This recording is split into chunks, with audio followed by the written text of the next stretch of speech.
אני מתארגנת לטומורלנד ויש לי את אחד הלוקים בין המורכבים שאני צריכה ללבוש. כולכם עטפו לי את זה כדי שהכל יהיה בול במקום.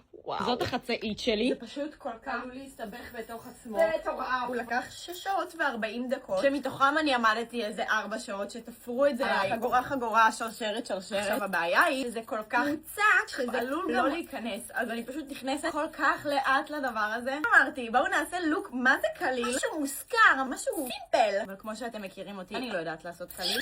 אוקיי, זה נכנס! אוי פאק. אחד נפל. יאללה בסדר. וואו! זה מטריף. וואו. איך אני אוהבת לנצנץ. כאילו מה בחורה צריכה? קצת בלינג בלינג. ולטוב. אני שמה כזה, ומעל זה אני שמה החולצה הזאת שקצת קראנו אותה בשביל שיהיה וייב. ככה זה נראה עם החולצה. אגב, אנחנו פה עם ואן גוך, זה שבירה של החיים. ולנעליים, חכו.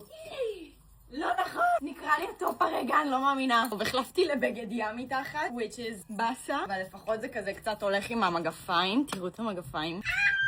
הוא חמוד! מזל שהיה לי את הבגד ים הזה, כי באמת אין לי... טוב, תרשמו לי בתגובות אם אני באמת כאילו סבבה.